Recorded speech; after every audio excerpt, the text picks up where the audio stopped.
All right. I have no idea if this thing is working, so let's hope for the best. I've also got some massive hair action over here, but you're guaranteed to have big headphones and a lot of hair action if you're going to join me on this.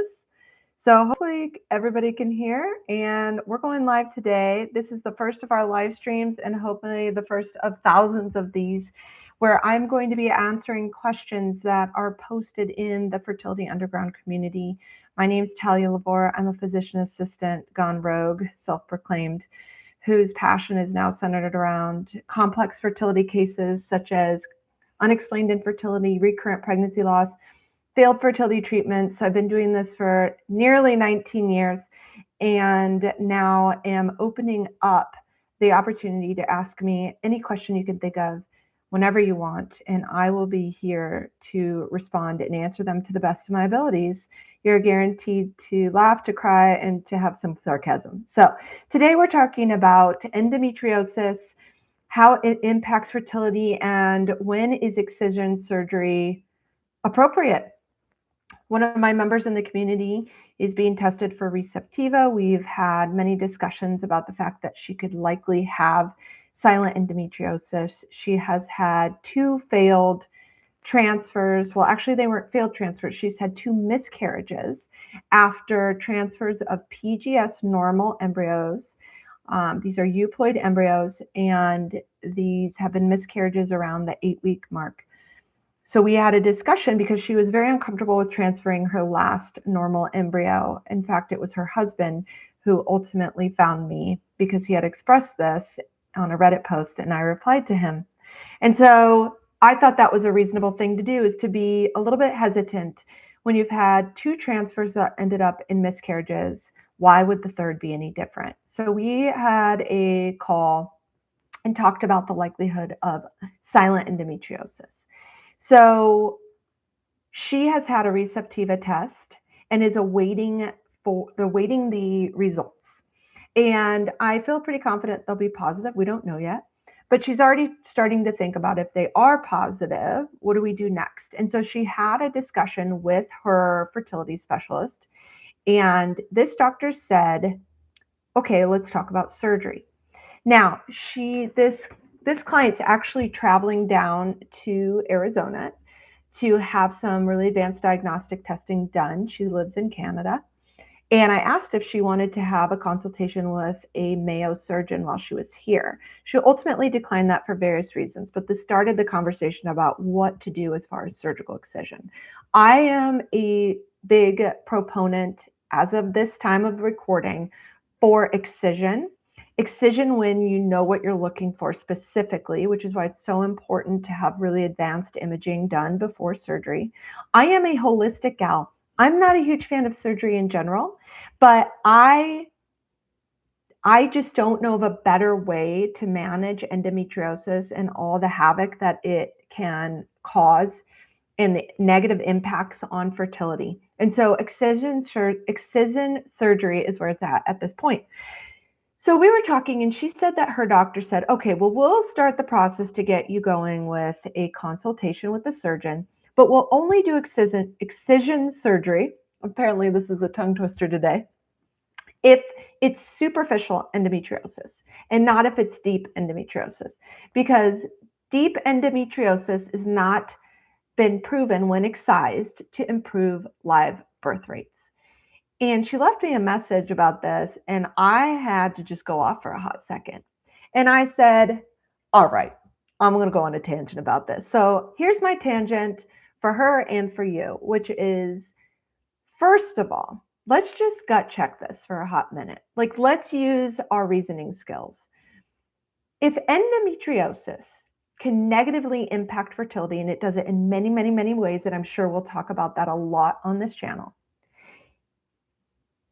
would it be reasonable to think that the way it impacts fertility is only in existence if it's superficial endometriosis, meaning it's just very thinly on the top layer and top surfaces of these structures in the pelvis, versus deep?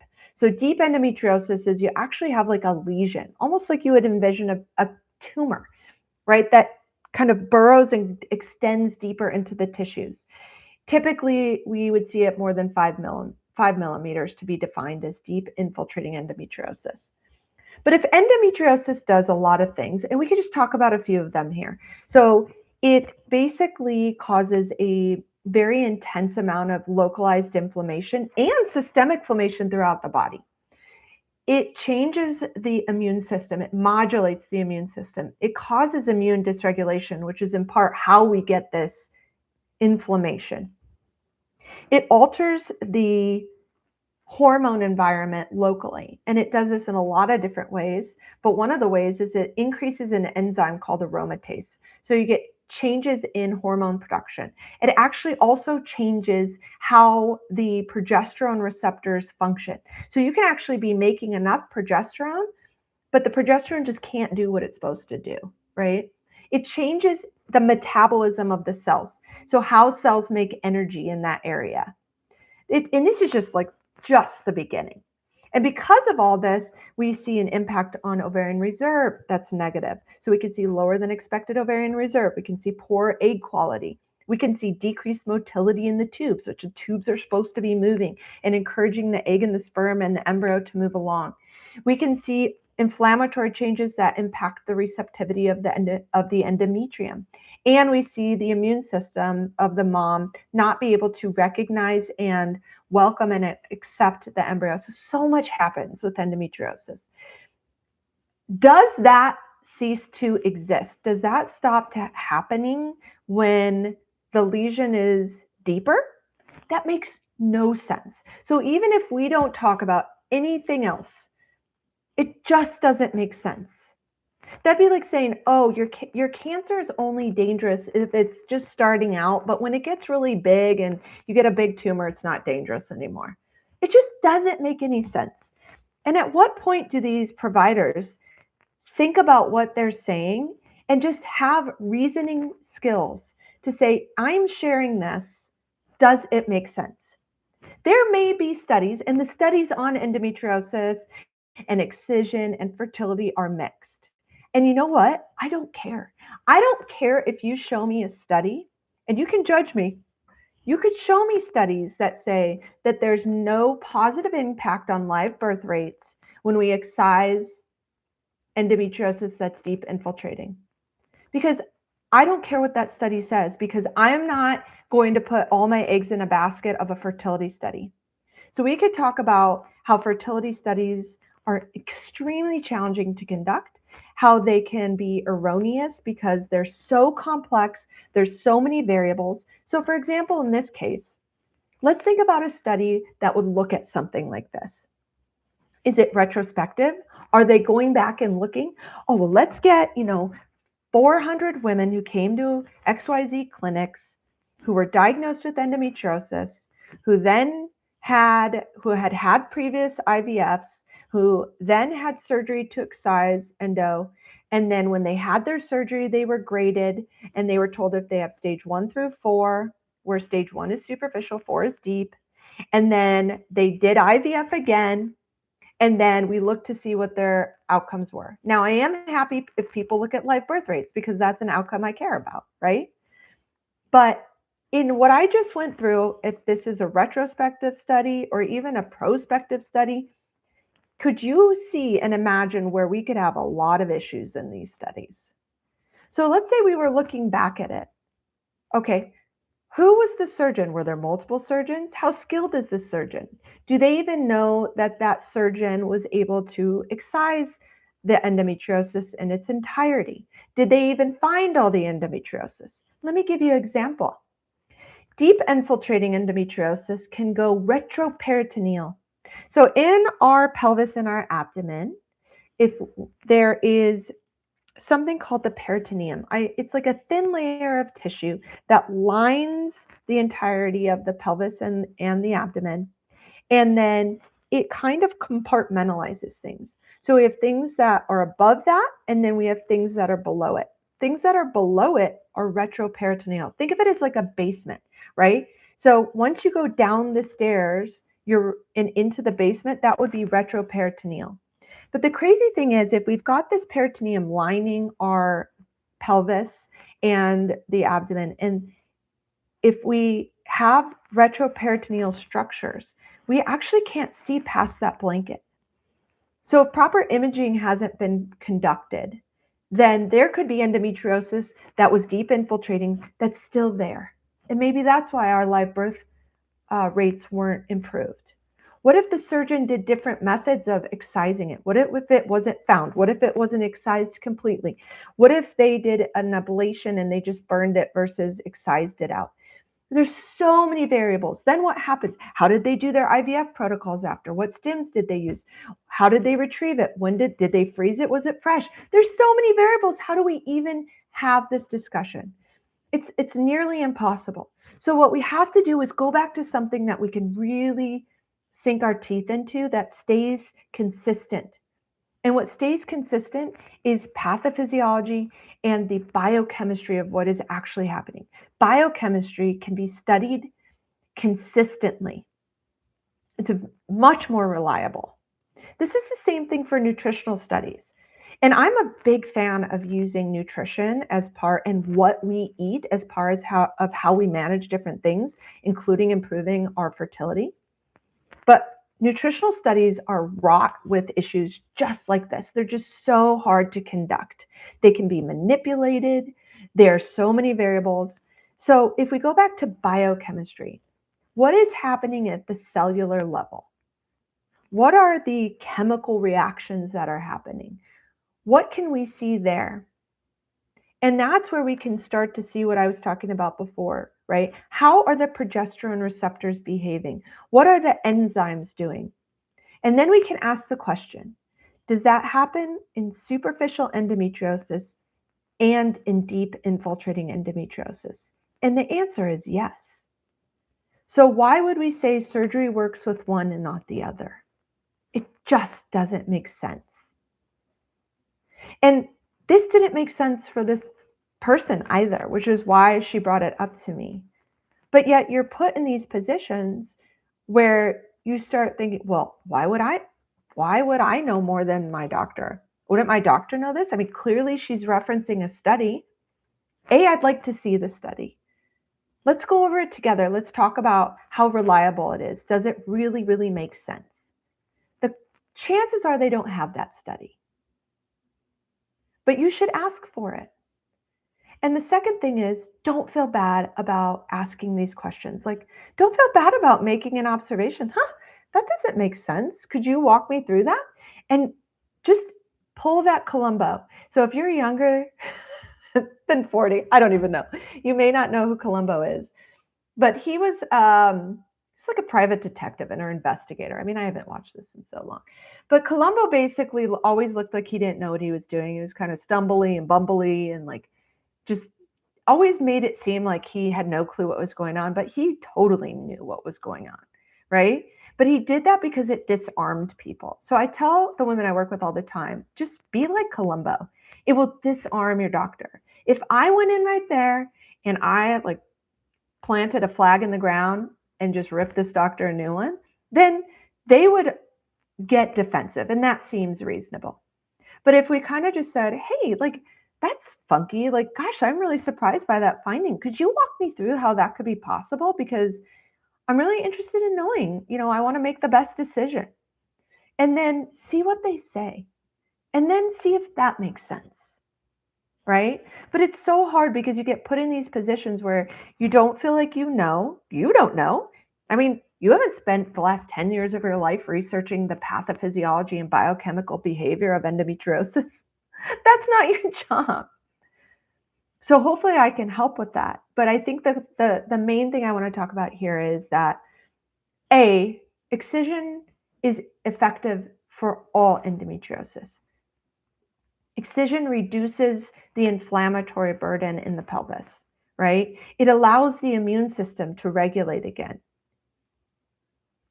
It can reverse progesterone receptor and progesterone pathway dysfunction. Some people call it progesterone resistance. I don't like calling it that, and we'll talk a lot about it, but progesterone is so essential. We have to have progesterone.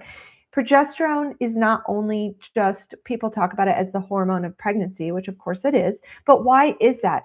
Well, it keeps the uterus nice and prepared for the embryo to kind of calm and implant. It keeps the uterus quiet and calm, but it's also the handshake between the hormone system and the immune system.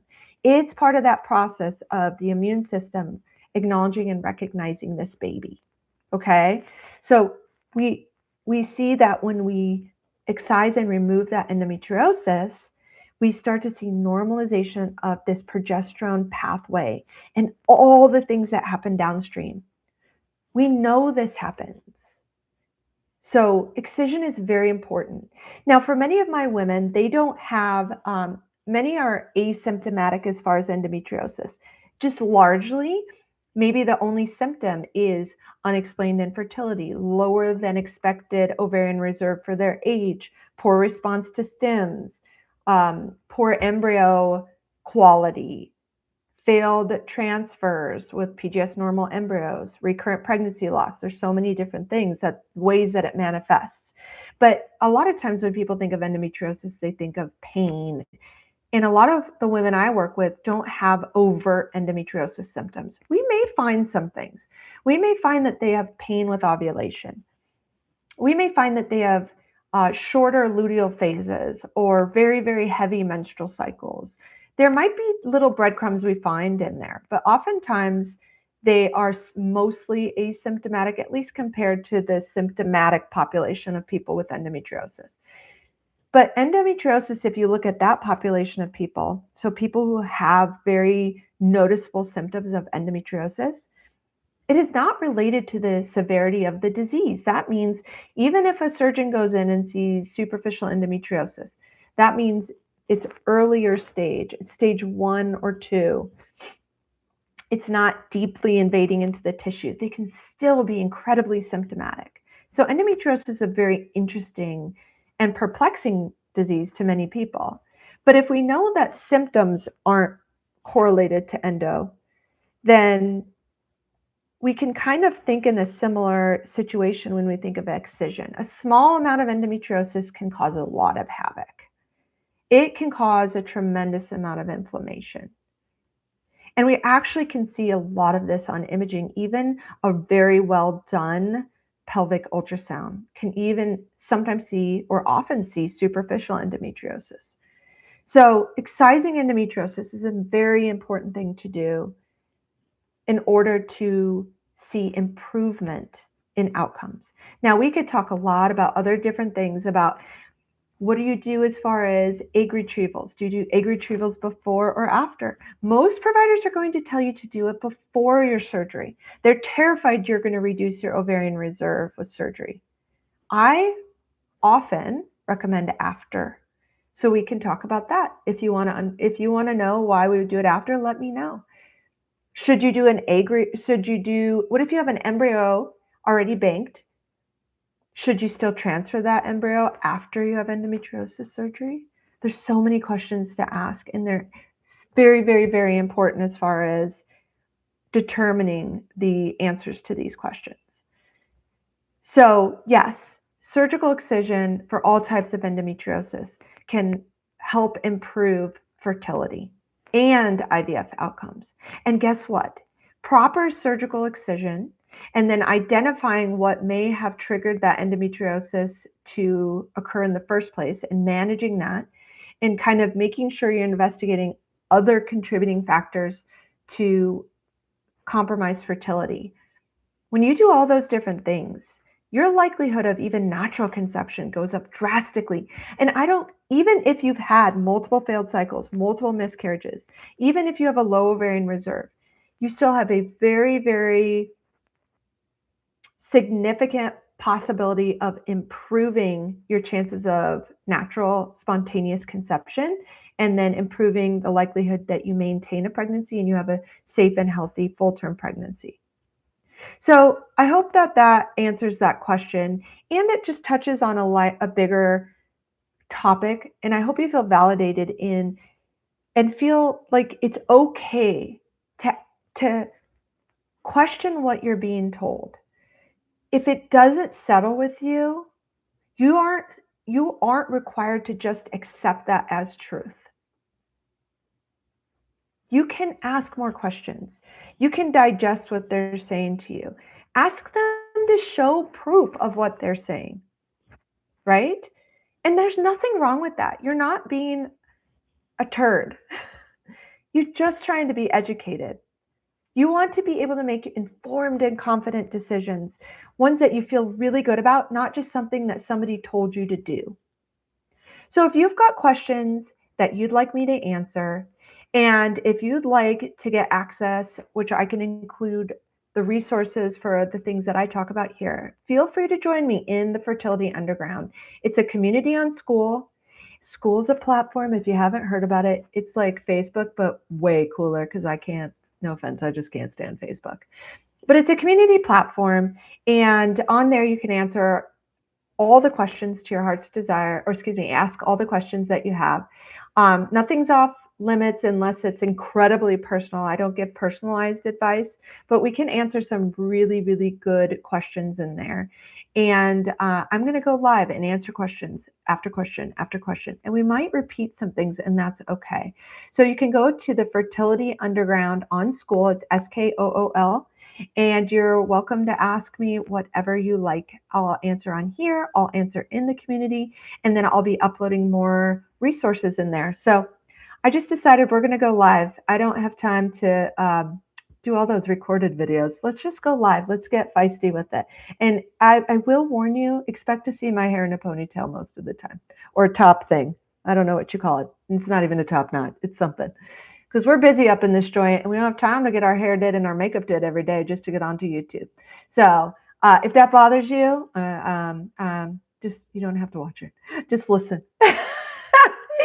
All right. Hopefully this is the first of many. Hopefully people look back at this and think that was crazy, because that's how it's going to be up in this joint. All right, my friends, that's it for today. I'm excited to answer everything that you throw at me. I'll see you at the Fertility Underground School group.